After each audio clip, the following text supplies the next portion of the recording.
in the middle of the Korean Demilitarized Zone, one of the most dangerous borders on Earth, a tree grew, a poplar tree, harmless, peaceful, until it blocked the view of a US outpost. So, in 1976, soldiers went to trim it. North Korean guards said no, and then they attacked. 2 Americans died.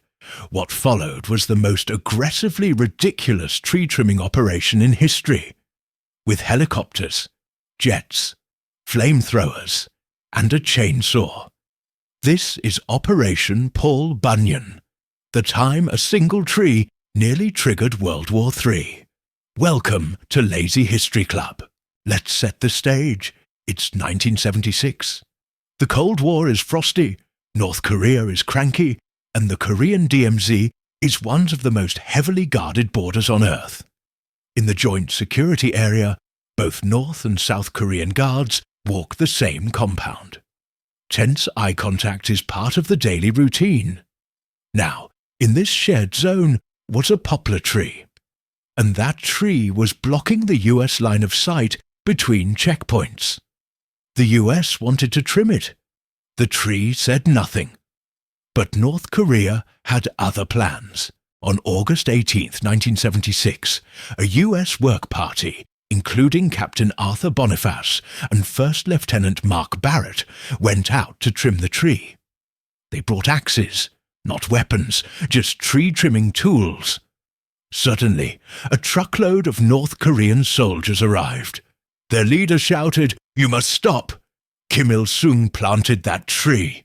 And then they attacked, with crowbars, clubs, and axes.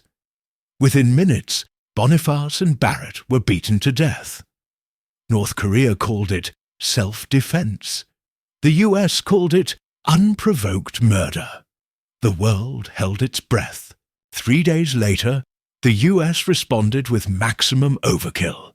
The plan: trim the tree, but do it so hard that North Korea wouldn't dare interfere again. They called it Operation Paul Bunyan. What it involved: 2 30-man squads armed to the teeth, dozens of military vehicles, helicopters overhead, jet fighters circling, artillery-ready aircraft carriers standing by, even B-52 bombers. And at the center of it all, a chainsaw crew. This wasn't tree trimming. It was a flex with bark. August 24th, 1976. At precisely 7 a.m., Operation Paul Bunyan began. Chainsaws roared. Soldiers stood at the ready. Fighter jets screamed overhead. North Korean troops watched in silence, visibly confused. It took 42 minutes. The poplar tree, the cause of death, chaos, and near apocalypse, was reduced to a stump. No shots were fired, but the message loud and clear. And just to twist the knife, the US placed a giant flag at the stump. Because if you're going to go full Paul Bunyan, you better bring the flair. The operation worked. North Korea backed off. A few days later, Kim Il-sung expressed regret, in a weird, roundabout statement that blamed everything on misunderstandings. It was the first time North Korea had ever said sorry. Meanwhile, the UN redrew the boundaries in the DMZ. No more shared areas, no more tension playgrounds, and the tree gone. But its stump remains as a memorial to one of history's weirdest Cold War standoffs. So what did we learn today? Never underestimate the diplomatic power of a chainsaw.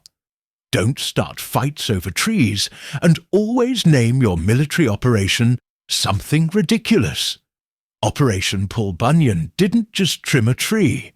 It flexed so hard it made North Korea apologize. You can't make this stuff up. Except we didn't. It's all real.